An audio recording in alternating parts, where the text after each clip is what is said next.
ভিডিওটি আপনারা অবশ্যই দেখুন। ভিডিও নিয়ে আপনাদের মূল্যবান মতামত অবশ্যই কমেন্টে লিখুন। বন্ধুরা, আমার এই ভিডিওটা তোমরা বেশি বেশি করে শেয়ার করবে। একটা ইম্পর্টেন্ট কথা নিয়ে এসেছি, ঠিক আছে? তো আমরা গুজরাটে থাকি, এখান থেকে সবাইকে পুলিশ তুলে নিয়ে গেছে, সবাইকে, আমার চাচাদের, আমাদের যত বাঙালি ছিল সবাইকে তুলে নিয়ে গেছে। হচ্ছে তোমার কাশ্মীরে যে দুর্ঘটনা ঘটেছে তার জন্য সব বাঙালিদেরকে খুঁজে আর বাঙালিদেরকে তুলছে, কিন্তু তো আমরা তো ইন্ডিয়ান, আমরা তো কিছু করিনি, ঠিক আছে? আমরা তো ইন্ডিয়ান, আমাদের কলকাতা থেকে ক্যানিং থেকে 10 নম্বর হচ্ছে আমাদের ঘর।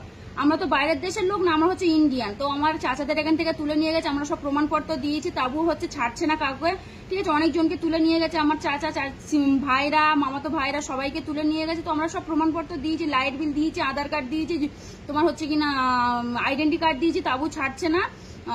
এখানে বলা হচ্ছে, মতলব আমরা এখানে যেখানে থাকি সেখান থেকে তুলে নিয়ে যাচ্ছে, নিয়ে গিয়ে বলছে তোমাদের ছেড়ে দেবো বলে এখন 2-3 দিন হয়ে আছে, এটকে রেখে দিয়েছে।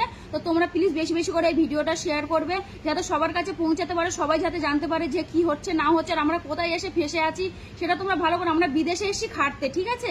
আমরা যে রোজি রোজগার করে খাই, আমরা বিদেশে এসেছি খাটতে। সুরাটে এসেছি, আমরা সুরাটে থাকি, তা সুরাটে এরকম হচ্ছে, সবাইকে তুলে নিয়ে যাচ্ছে। বাংলাদেশে তোমরা বাংলাদেশিকে খুঁজো, তো বাংলাদেশিকে খুঁজো তো তোমরা এ করো, ঠিক আছে? আমরা বাঙালি হচ্ছে, আমরা হচ্ছে কলকাতায় আমাদের বাড়ি, তো আমাদের কেন তুলছো আর আমাদের কেন কিছু করছো? যে লেডিসদের তোলে না, জেন্টসকে তুলে নিয়ে যাচ্ছে, নিয়ে ছাড়ছে না। তা আমরা রোজি রোজগার করে খাই, আমরা যদি আমাদের যদি রোজি রোজগার যদি আমরা স্বামীদের যদি তুলে নিয়ে যাও, তাহলে আমরা খাটবো কি আর খাবো কি, ঠিক আছে? আমরা বিদেশে এসেছি খাটতে। তো প্লিজ বন্ধুরা, তোমরা এই ভিডিওটা বেশি বেশি করে শেয়ার করো, যাতে সবার কাছে পৌঁছাতে পারে। আর ওপরে যেন ওপর তাক যেন যায়, তোমরা একটু বেশি বেশি করে শেয়ার করো, ঠিক আছে?